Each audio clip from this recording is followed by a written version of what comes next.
day is coming, so cast your vote.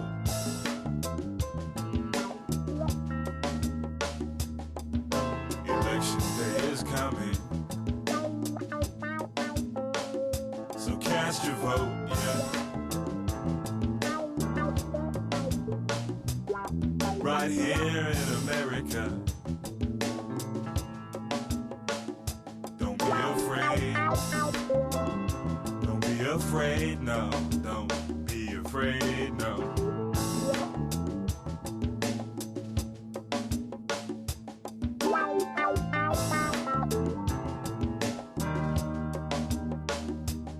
Cause nobody's talking about de-escalation. Miles away, Election Day. Here on Democracy Now!, democracynow.org, The War and Peace Report. I'm Amy Goodman.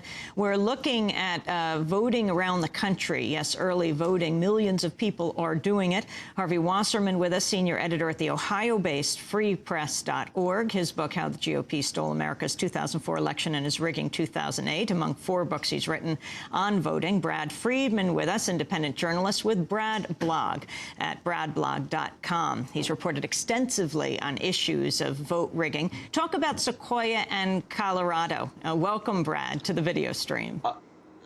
Thank you, Amy. Great to be here. Sequoia is one of the big 4 voting machine companies. Of course, they have failed in state after state. Their most recent failure here, and it's hard to keep up with them when it comes to Sequoia, is the 11,000 ballots that they were, absentee ballots, that they were supposed to print out and send. They didn't. They lied about it. And hopefully, once they got caught, now they'll hopefully be sending them out this week, and hopefully voters will be getting them. But to me, by far, the greater concern is these electronic touchscreen machines all over the country, which are beginning to fail in state after state. And officials are claiming it's a recalibration issue. If they recalibrate the screen, that will take care of it. And I got to say that advising anyone to touch these machines, to insert memory cartridges in them, which is needed for recalibration, while they're programmed, is absolutely insane. And the fact that the Democratic Party is doing little or nothing and allowing these machines to continue to be used instead of pulling them and requiring folks to vote on paper ballots is to their shame, and it's somewhat maddening at this point, this many years into this, knowing what we know about these systems. Tell us more about vote flipping and touch screens in West Virginia. What's happening there with early voting? Sure, and it's West Virginia, it's Tennessee, it's Texas, Missouri, Nevada. Generally, what seems to happen here is people go in and vote for a Democratic straight party ticket or for Barack Obama, and the vote flips to a Republican or some other candidate. We've got video of that at bradblog.com that folks can take a look at, see it for themselves. And we've actually got an election official showing a machine with one of these problems, showing, suggesting that it's a calibration, a screen calibration issue, showing how when you vote for one candidate, it flips to another. And then he says, look, here we're recalibrating it now, so it will now work fine.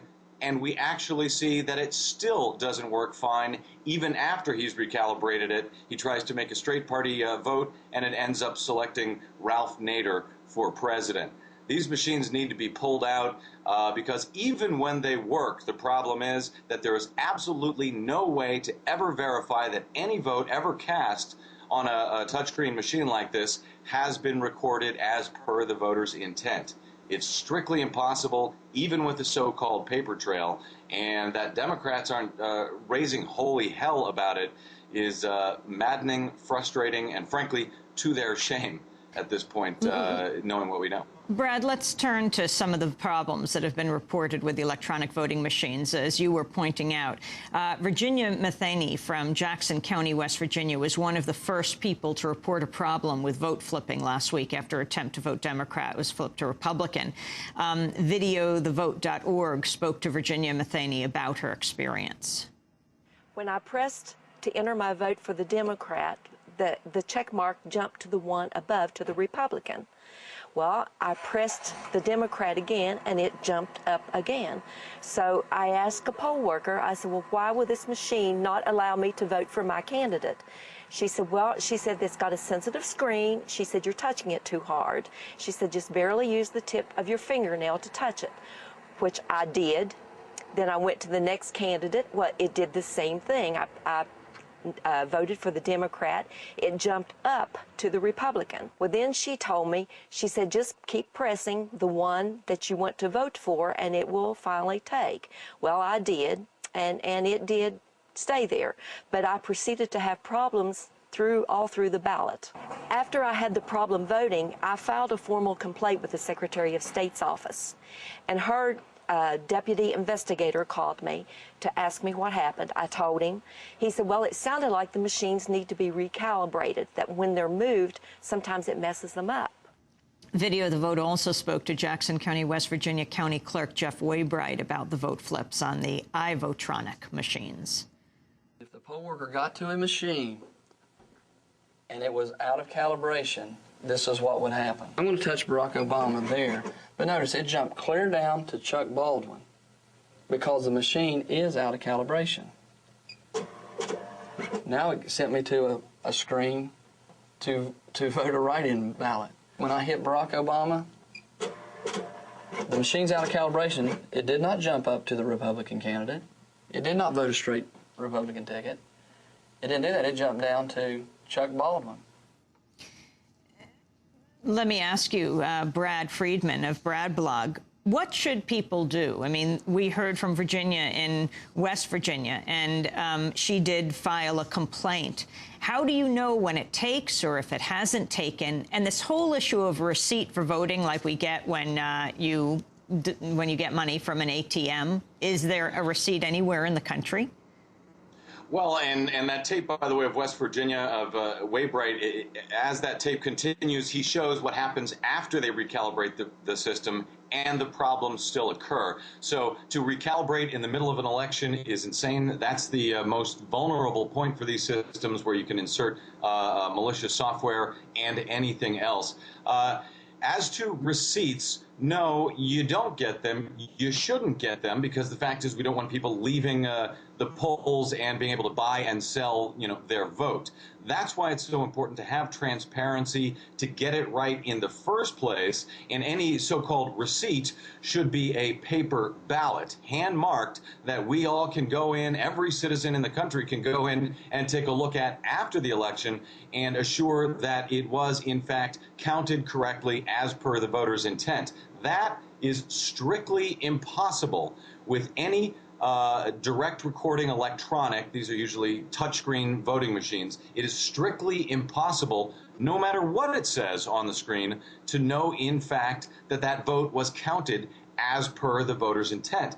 That's why these machines are so damn dangerous. And I was on the air last week in Reno, Nevada, with Harry Reid, who actually came on the air and said, well, we're lucky here in Nevada because we have a paper trail for all of our votes. Fact is, in Reno, Nevada, they use illegally certified touchscreen machines, yes, with a paper trail, but 100% unverifiable as far as whether they're recording the voter's intent. So you got to fight for a paper ballot. You got to ask for one where you're allowed to have one. And yes, please bring a video camera, videotape your vote, put it out there on the web, videothevote.org, and up on YouTube. This time we've got to make a lot of noise about what happens. I promise you, if this happens to Republicans, they'll be making noise. I'm disappointed that the Democratic Party and Barack Obama is not making the noise that they should be and demanding that these machines be removed and voters given paper ballots. Brad Friedman, in the case of this West Virginia voter, the woman who described what happened, she's sitting there with the poll worker showing her what's happening. So, I mean, this ends privacy in voting. You've got to bring in the poll worker and show them who you're trying to vote for? Yeah, that's unfortunately, that's what has to happen, because if you don't, A, they can't help you with these machines. They're very complicated to use, and B, nobody's going to believe you that this problem occurred in the first place. They probably won't believe you even if you do have a poll worker over there. That's why we're suggesting people bring their cell phone, their cell phone video cameras, and videotape this experience that they have when the vote jumps from one candidate to another. But yeah, these are the hoops that we've been forced to jump through in order to try to cast our vote, to try and get it counted, and to try and get it counted accurately. And after all of these years of, folks like Harvey and myself running around with our hair on fire trying to warn people about this, it's disappointing, to say the least, to see this going on now in state after state after state. It's not just West Virginia, I promise you that.